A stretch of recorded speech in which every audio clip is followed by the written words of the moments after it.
नमस्कार दोस्तों। जब मलिक गुलाम मोहम्मद ने धोखा दिया महिंद्रा ब्रदर्स को और दोस्ती छोड़कर चुना पाकिस्तान को, आइए जानते हैं महिंद्रा एंड मोहम्मद का पूरा सफ़र। फादर की डेथ के बाद जेसी महिंद्रा की 9 भाई बहनों में सबसे बड़े थे। उन्होंने अपने 9 भाई बहनों को अच्छी एजुकेशन दिलाई। उनको एजुकेशन पर बिलीव था और इसीलिए जेसी महिंद्रा को उनको यूएसए के कैम्ब्रिज यूनिवर्सिटी में भेज दिया और खुद की एजुकेशन बॉम्बे यूनिवर्सिटी से पूरी करी।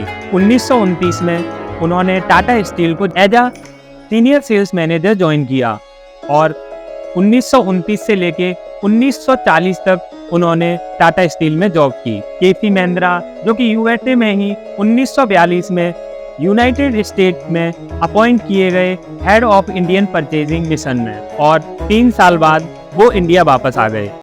यहीं मलिक गुलाम मोहम्मद जिन्होंने अपनी एजुकेशन अलीगढ़ मुस्लिम यूनिवर्सिटी से पूरी करी। एजुकेशन के बाद इंडियन सिविल सर्विस में as a chartered accountant join किया। फिर उन्होंने एज अ एडमिनिस्ट्रेटर ज्वाइन किया भोपाल के नवाब के अंडर। उसके बाद निज़ाम ऑफ हैदराबाद के एडवाइज़र भी बने। 1940 में जब पार्टीशन की मांग उठने लगी थी, तभी महिंद्रा ब्रदर्स ने 2 अक्टूबर 1945 में पंजाब के हरियाणा में एज स्टील ट्रेडिंग कंपनी को स्टार्ट किया और as a minority partner Malik Ghulam Mohammad को अपना पार्टनर बनाया और कंपनी का नाम दिया महिंद्रा एंड मोहम्मद। केसी महिंद्रा के अकॉर्डिंग ये सब हिंदू और मुस्लिम की यूनिटी को दिखाने के लिए किया गया था। जब 15 अगस्त 1947 में पार्टीशन हुआ तो मलिक गुलाम मोहम्मद पाकिस्तान चले गए और बंटवारे के साथ साथ ही कंपनी में भी बंटवारा हो गया।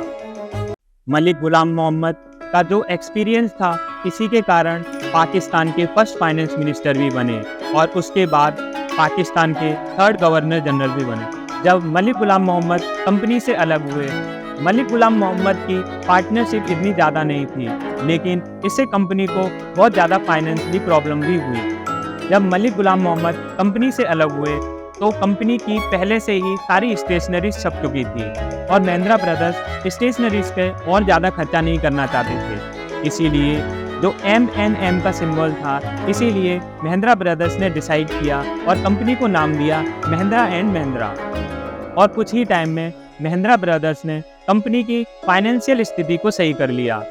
इसके साथ अगर कंपनी का इतिहास देखें तो कुछ चीज़ें इंडियन मार्केट में ऐसी थी जो कि महिंद्रा ने first time in Indian market दी थी। 1949 में महिंद्रा ब्रदर्स ने लॉन्च की CJ3A जीप को।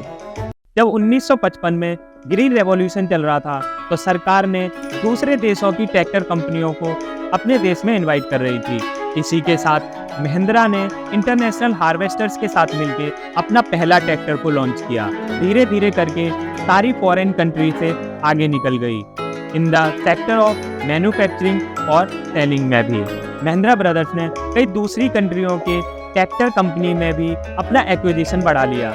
Mahindra China, Mahindra USA, Mahindra Australia और महिंद्रा यूरोप। 1999 में महिंद्रा एंड महिंद्रा ने गुजरात गवर्नमेंट से 100% एक्वायर कर लिया गुजरात ट्रैक्टर्स को।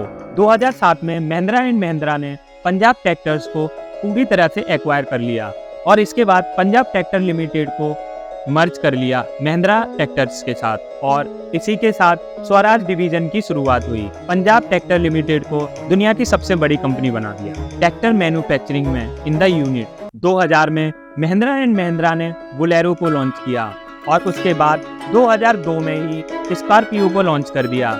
स्कॉर्पियो को इसलिए लॉन्च किया था क्योंकि बोलेरो की जो अनअट्रैक्टिव मॉडल था उसको रिप्लेस करने के लिए। और आज अगर हम देखें महिंद्रा की जितनी भी कारें आती हैं उसमें लास्ट की इनिशियल O से एंडिंग होता है। तो आइए जानते हैं O फैक्टर। 2013 में एक इंटरव्यू के दौरान जब महिंद्रा एंड महिंद्रा के प्रेसिडेंट से पूछा गया कि ये O का फैक्टर क्या है, तो उन्होंने बताया कि बोलेरो और स्कॉर्पियो के सक्सेसफुल के बाद उन्होंने O को एक लक फैक्टर की तरह देखा गया। इसीलिए धीरे धीरे कंपनी ने इसको एक ट्रेडिशन की तरह ले लिया। महिंद्रा एंड महिंद्रा के प्रेजेंट चेयरमैन जेसी महिंद्रा के ग्रैंडसन आनंद महिंद्रा। इनकी देशभक्ति को, देश प्रेम को कौन नहीं जानता। आज तक बहुत सारे ट्वीट करते हैं, ये देश की यंगस्टर्स को इंस्पायर करते रहते हैं अपनी ट्वीट के जरिए। अगर कोई अपने सेक्टर में डिफरेंट करता है तो आनंद महिंद्रा उनको एनकरेज करते हैं। महिंद्रा एंड महिंद्रा आज बहुत सारे कंपनीज का एक बहुत बड़ा ग्रुप बन चुका है, जैसे कि और Mahindra automobile, Mahindra power, Mahindra consultancy और भी बहुत सारी कंपनियां।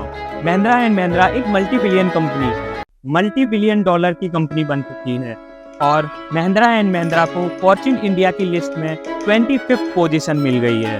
महिंद्रा एंड महिंद्रा ने ग्रीन इकोसिस्टम के लिए कमिटमेंट भी की है और कार्बन न्यूट्रल के लिए उनकी टेक्नोलॉजी पर ध्यान दे रही है। Huge respect for KC Mahindra and JC Mahindra और उनके ग्रैंडसन आनंद महिंद्रा, क्योंकि वो इंस्पायर करते हैं यूथ को और इनकरेज करते हैं न्यू टेक्नोलॉजी और न्यू इनोवेशन और न्यू आइडियाज़ को। और इसी के साथ अगर मेरी वीडियो पसंद आई तो मुझे लाइक एंड सब्सक्राइब करें। ऐसे ही कंटेंट आपको देता रहूँगा। जय हिंद।